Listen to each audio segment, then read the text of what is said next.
కావలి నియోజకవర్గ ప్రజానీకానికి నమస్కారాలు.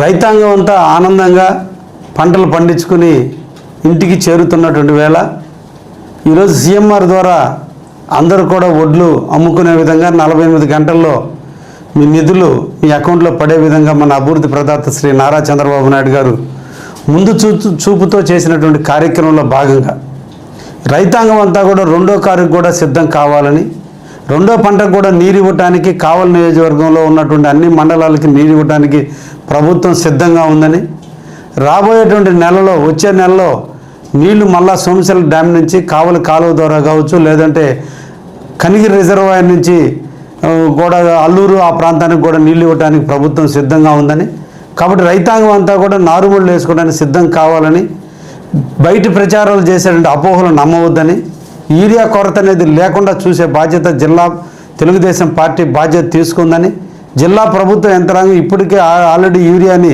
భద్రపరచడం, గోడామ్స్లో భద్రపరచడం జరిగిందని, కాబట్టి రైతులు ఎక్కడ కూడా యూరియా కొరత వస్తుందనో నీళ్ళు ఇవ్వరని అపోహలు పోకుండా అందరూ కూడా నారుమళ్ళకి సిద్ధమయ్యే విధంగా ముందుకు పోవాలని కావలి నియోజకవర్గ రైతాంగాన్ని కోరుకుంటూ, రైతు బిడ్డగా మీ అందరూ పంటలు పండించాల్సిన బాధ్యత కర్తవ్యం నాది ఉంది. కాబట్టి తప్పకుండా కూడా లాస్ట్ ఇయర్ ఏ విధంగా అయితే నీళ్ళు ఇవ్వడం జరిగిందో అదేవిధంగా ఇచ్చేదానికి తొందరలోనే ఐఏబీ మీటింగు కండక్ట్ చేసి దాంట్లో తప్పకుండా దీని మీద చర్చించి మీ అందరికి కూడా నీళ్ళు ఇవ్వడానికి మేమందరం కూడా ప్రయత్నం చేస్తున్నాం. తప్పకుండా అది నెరవేరుతుంది. కాబట్టి రైతాంగం ఎట్టి పరిస్థితుల్లో ప్రతిపక్షాలు చేసినటువంటి అపోహలు నమ్మకుండా యూరియా కానీ నీళ్లు కానీ పుష్కలంగా ఇచ్చి మీ పంటలు పండించేదానికి కావలి ఎమ్మెల్యేగా మీ సేవకుడిగా ఎప్పుడూ మీకు తోడుగా నీడగా ఉంటాడు ఎమ్మెల్యే. కాబట్టి దయించి మీరందరూ కూడా ఈ అపోహలు నమ్మవద్దని కావలి నియోజకవర్గ ప్రజానీకానికి తెలియజేస్తున్నా.